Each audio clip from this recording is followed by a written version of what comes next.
All right, what is inventory? And why does it come up so often when talking about real estate? All right, my name is Jim Fong. I'm an investor and realtor with Urban Nest Realty in Las Vegas, and I help investors like you identify homes to buy. All right, so let's talk about inventory. First of all, what is inventory and how does that relate to the real estate market? All right, so inventory is the active supply of homes on the market. We normally measure this by months. What you do is you take the homes that are available on the market and then you divide it by the number of homes that sold in the last month. So here's a quick example. Let's say there was 10,000 homes on the market for sale, all right? And in the last 30 days, 5,000 homes were sold, all right? So let's be 10 divided by the 5. So we have 2 months of inventory. What does that number mean? Okay, well, let's talk about what is considered a balanced market, all right? Most real estate experts are saying it's right around 3 to 6 months, okay, is considered a more balanced market, okay? Let's take a look at the inventory in the last few years, okay? Starting in 2019, this is pre-pandemic, pre-COVID, 2019, all right? The average inventory in that year was 2.5 months supply, all right? So it was very close to a balanced market, still slightly in the seller's favor, but definitely very close to balanced, okay? Let's fast forward to 2020, all right? It's COVID year. The average amount of supply that year went from about 2 months supply down to 1.5 months supply during 2020, all right? So inventory was dropping big in 2020.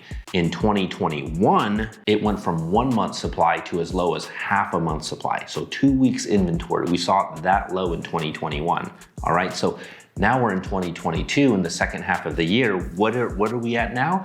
We're at 2 months supply and we're still climbing, all right? So we're going to reach pre-pandemic levels. We're gonna get probably even higher, actually. It's gonna go into a very balanced market. Just to give you a little background on that, I mean, it's economics, right? It's all about supply and demand, right?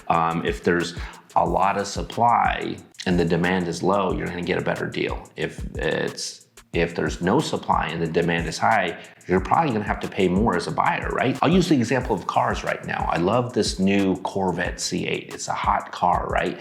MSRP for this car is around $60,000, all right?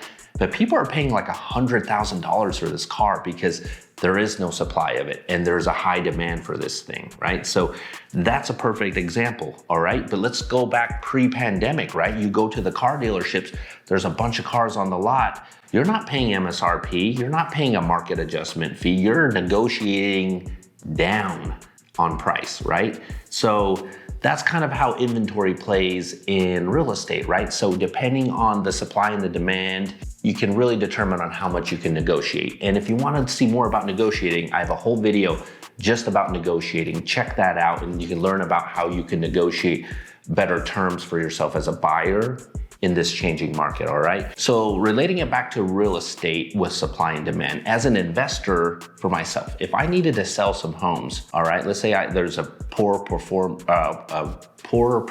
property in my portfolio and I wanna get rid of it. Well, I wanna sell that during a low supply, high demand market, right? So that's what I would do as an investor. And if I was looking to acquire properties, that's when I would want to buy in a market where there's high supply and low demand. So that's why I often buy homes during the holidays, right? Because the demand is lower during the holidays. Buyers aren't looking to buy and things like that. So just a little tip for you in there too. Thanks for watching. Be sure to subscribe and check out my other videos about real estate, all right?